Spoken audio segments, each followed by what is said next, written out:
Good morning students. Lesson 7 आगे बढ़ते हैं इसमें, और आज हम बात करते हैं आयनन एंथैल्पी की। आयनन एंथैल्पी किसे कहते हैं, सबसे पहले इसकी बात करेंगे और उसके बाद में इसकी आवर्तता की चर्चा करेंगे।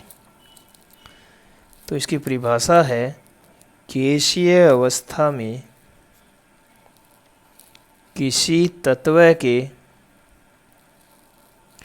एक उदासीन परमाणु से एक इलेक्ट्रॉन पृथक करने के लिए दी जाने वाली ऊर्जा आयनन एंथैल्पी या आयनन विभव कहलाती है।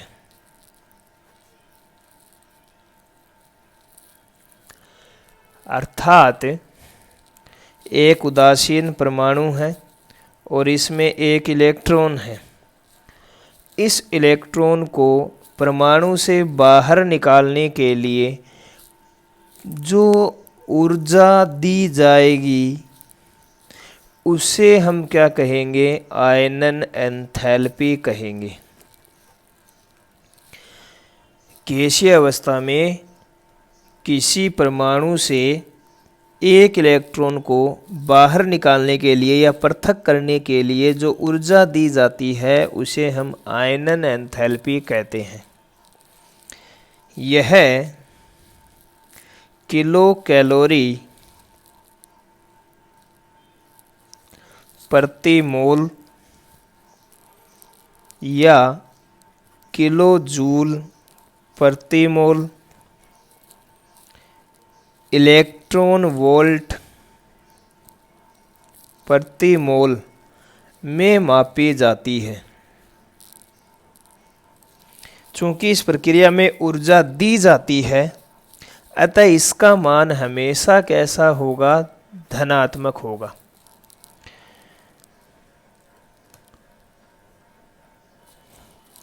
उदासीन परमाणु से जब हम पहला इलेक्ट्रॉन बाहर त्यागेंगे तो इसके लिए जो ऊर्जा दी जाएगी उसे हम प्रथम आयनन एंथैल्पी कहेंगे। फिर दूसरे इलेक्ट्रॉन को त्यागने के लिए जो ऊर्जा दी जाएगी उसे हम द्वितीय आयनन एंथैल्पी कहेंगे, और जब तीसरे इलेक्ट्रॉन को त्यागने के लिए ऊर्जा दी जाएगी तो उसे हम तृतीय आयनन एंथैल्पी कहेंगे।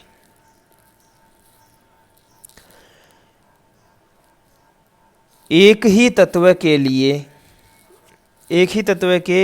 लिए सामान्यतः प्रथम आयनन एंथैल्पी का मान कम होगा द्वितीय आयनन एंथैल्पी की तुलना में, और द्वितीय आयनन एंथैल्पी का मान कम होगा तृतीय आयनन एंथैल्पी की तुलना में। यानी थर्ड आयनन एंथैल्पी का मान सबसे ज़्यादा होगा, फिर सेकंड का होगा, फिर प्रथम आयनन एंथैल्पी का मान होगा।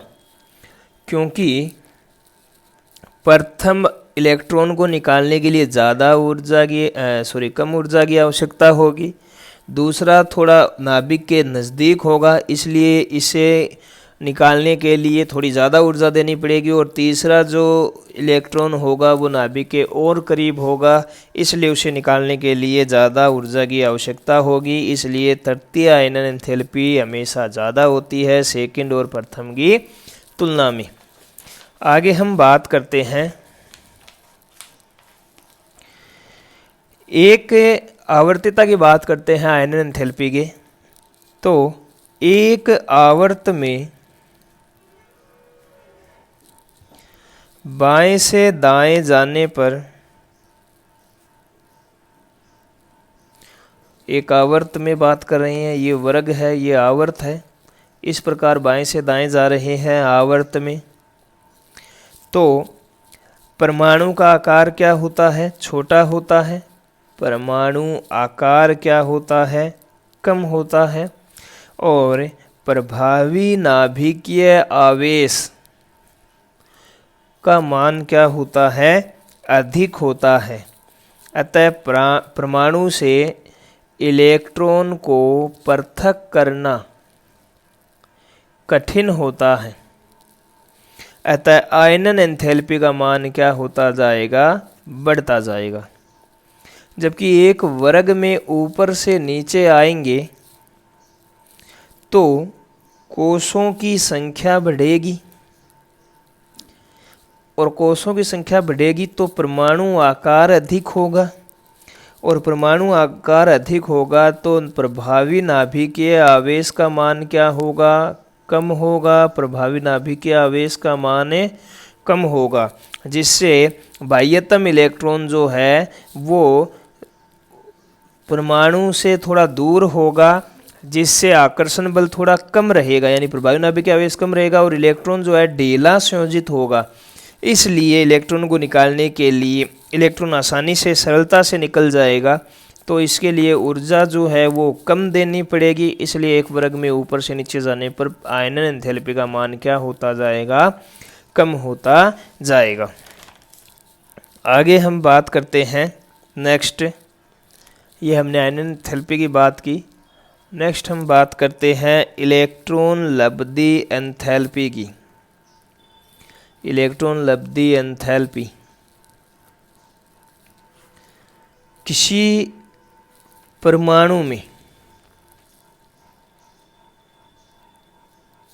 गैसीय अवस्था में एक उदासीन परमाणु में द्वारा एक इलेक्ट्रॉन ग्रहण करने के लिए या एक इलेक्ट्रॉन को ग्रहण करने के लिए परमाणु द्वारा मुक्त ऊर्जा होती है, ऊर्जा मुक्त होती है। इस मुक्त ऊर्जा को हम इलेक्ट्रॉन लब्धि एंथैल्पी या इलेक्ट्रॉन बंधुता कहते हैं। दोबारा सुनिएगा, हमने आयनन एंथैल्पी में तो पढ़ा था कि एक परमाणु से इलेक्ट्रॉन निकालने के लिए दी गई ऊर्जा आयनन एंथैल्पी कहलाती है, और यहाँ पे हम क्या करेंगे? परमाणु को इलेक्ट्रॉन को ग्रहण करेंगे। तो परमाणु द्वारा इलेक्ट्रॉन ग्रहण करने के लिए जो ऊर्जा मुक्त होगी उसे हम क्या कहेंगे? इलेक्ट्रॉन लब्धि एंथैल्पी। और जब इलेक्ट्रॉन को ग्रहण किया जाएगा तो क्या बनेगा? ऋणायन बनेगा। तो इसलिए ऋणायन बनाने के लिए जो इलेक्ट्रॉन ग्रहण किया जाता है तो उससे क्या होता है? ऊर्जा कुछ मुक्त होती है परमाणु से, और इसी ऊर्जा को हम क्या कहते हैं? इलेक्ट्रॉन लब्धि एंथैल्पी कहते हैं। इसका मान धनात्मक या ऋणात्मक दोनों हो सकता है, और यह तत्व की प्रकृति पर निर्भर करता है। एक आवर्त की बात करें तो आवर्त में बाएं से दाएं जाने पर परमाणु आकार क्या होता है? छोटा होता है, और प्रभावी नाभिकीय आवेश क्या होता है? अधिक होता है, और इसके कारण इलेक्ट्रॉन लब्धि एंथैल्पी का मान क्या होता है? बढ़ता जाता है। और इसी प्रकार एक वर्ग में ऊपर से नीचे जाने पर परमाणु आकार में अनियमितता पाई जाती है, अतः इसका मान घटता जाता है।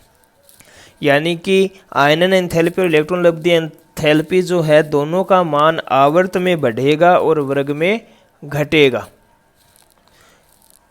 आगे हम बात करते हैं विद्युत ऋणता की।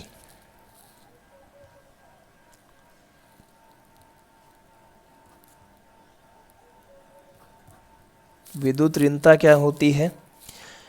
सहसंयोजक यौगिकों में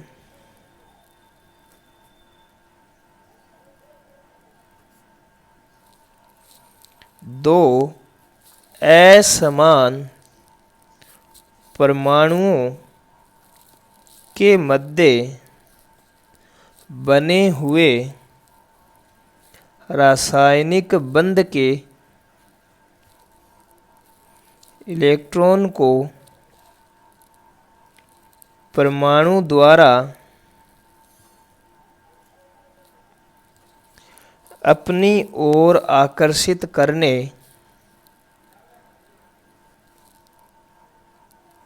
के गुण को विद्युत ऋणता कहते हैं।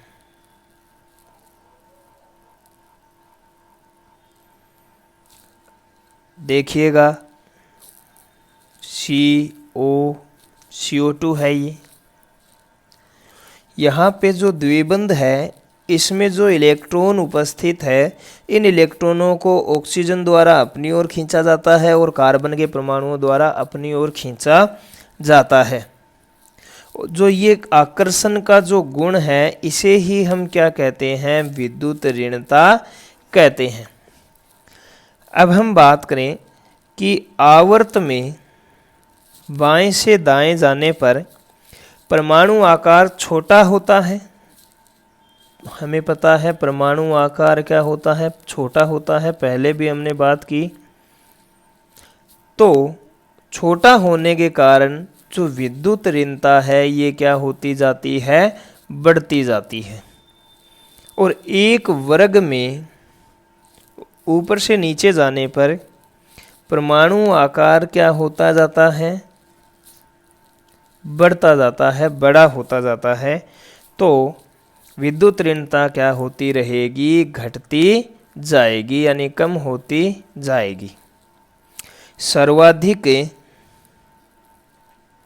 विद्युत ऋणी तत्व, इंपॉर्टेंट क्वेश्चन है, सर्वाधिक विद्युत ऋणी तत्व कौन होता है, तो आप बताएंगे फ्लोरीन होता है।